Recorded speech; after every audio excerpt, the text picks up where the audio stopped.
Hello, my name is Taran, and welcome back to my channel. Today I want to talk about a movie called Tree of Life. Yeah, this is another one of my favorite films of all time. Last week we talked about Enter the Void, and I love this movie for a lot of the same reasons that I love Enter the Void. What you have is less of a story and more of a sequence of events. It's inherently a movie edited through pattern recognition, which is really interesting to me because I think, films are usually edited chronologically, right? That's how you do it.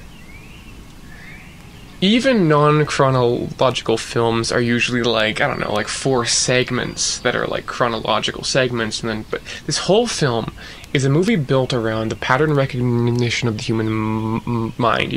When you see a lamp in front of a red wall, and it reminds you of some other lamp in front of a red wall that you saw some other time in life. Humans are constantly remembering things. I think what this movie does so well is it mimics that experience of the human mind, recalling childhood, recalling adolescence in some way. And moreover, like that nostalgic yearning for a time that was... It's not like the world was better, but your understanding of it was a lot happier, right? So essentially the sequence of events is we find a couple who find out their child has just died, okay? Then they're sad. Then you show the beginning of the universe and the cosmos, and it's sort of like an existentialist piece where human life is gone, and you feel sad because something is so sad about a child dying, and even worse, you're seeing the parents. And then it's juxtaposed with the beginning of the universe, it's unimportant. Look how unimportant death is. It's existential dread. But the film doesn't end there. It then shows dinosaurs and the creation of Earth and form and being, and then we cut to 1950 and we see the birth of a human life and how beautiful it is.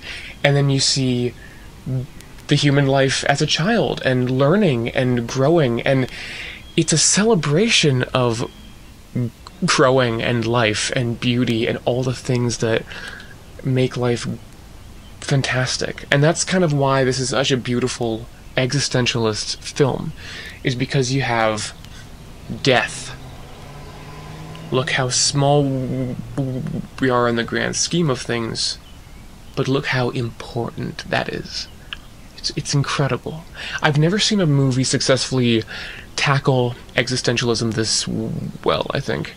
And in this kid's boyhood, you have this mother who is a representation of the divine, the feminine. She is the way of nature and the way of grace. She is the way of grace, the way of being grateful, thankful, living life to the fullest. And the father is the way of nature, brute force, determination, and survival. And it ends up traumatizing the kids, right? The film really makes you think about those really uncomfortable times in life and in childhood and in growing up where you feel extreme guilt, you feel extreme shame, you feel these things that you really tried to forget, because you didn't have the moral compass as a child to deal with these complex thoughts. And again, that's what I love about it. It's so deeply complex and reflective on the traditional human experience, specifically in America, and specifically male and white. The whole thing, again, much like Enter the Void, the whole thing is shot with these beautiful wide-angle vistas, so it kind of, again, it mimics the aspect ratio of the human eye, and you're constantly behind someone's head, and so you feel really like you're in their perspective, or POV.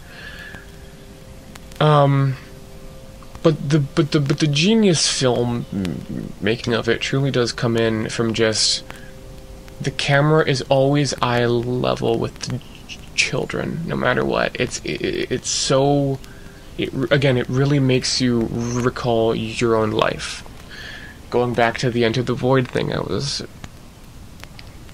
talking about, no one cares about your story, they only care about theirs, right? It's a perfect reflection of the human life, and you can constantly go, I recall that memory, I did that.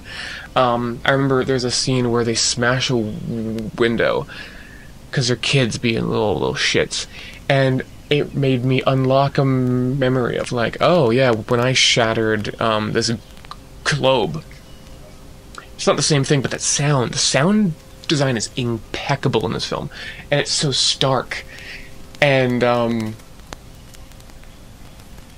it just really makes you reflect on the sounds that you have heard in real life. This is not an expressionist take on life, this is a naturalist take, and it's beautiful, it's great, because so many times I hate what Hollywood has become.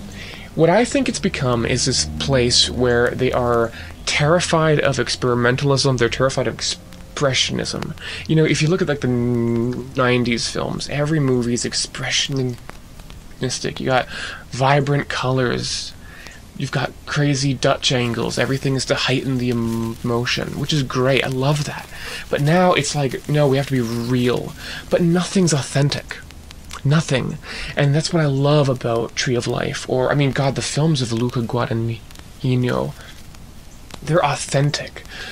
They're actually realistic films that aren't just great escapism. They are there to make you reflect on your own life and grow and see the world in a kind of objective way that only art can do, right? It's almost like a religious experience. At least it was to me, you know?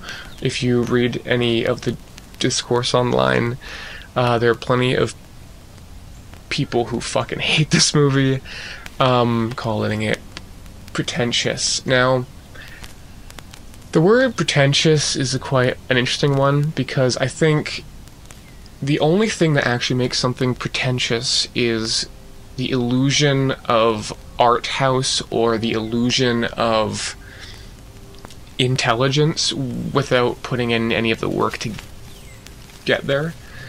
There are definitely pretentious films out there, but I don't think this is one of them, because it's just such an authentic take on the human experience. Also, these scenes with Sean Penn in the film, and they're very odd. Apparently there was like an hour of stuff filmed with him, and they only use about, God, 10 or 20 minutes of it in the whole film. Definitely not 20. I don't know.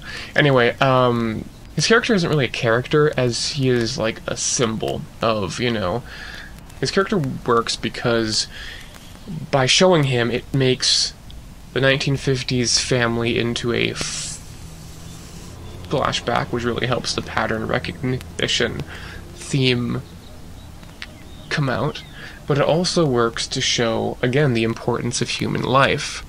Even after all these years, what, 30 years or 40, this guy's still holding on to this idea of his brother. I don't know if I understand the ending exactly.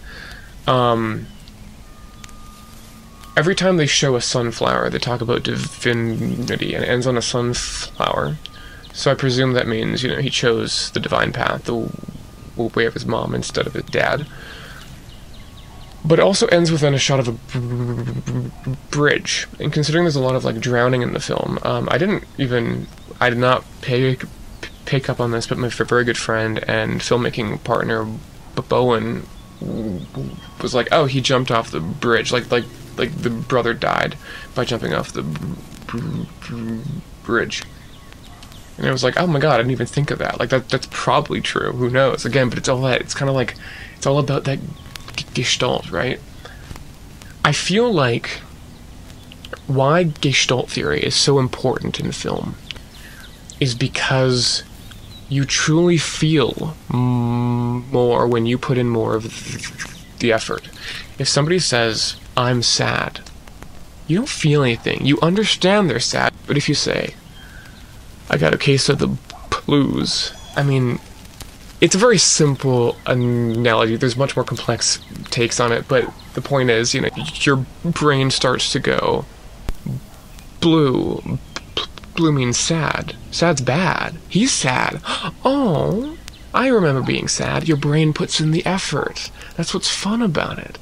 And, you know, some people just don't enjoy that type of film. And you know what? That's fine. Life's hard, you know? You got work, you got jobs, but truly allowing yourself to escape into this type of cinema is an experience like no other that I really wish more people would try and do. Because it's beautiful, it's great, it makes you feel so thankful to be alive. And that's why I love this film. Thank you.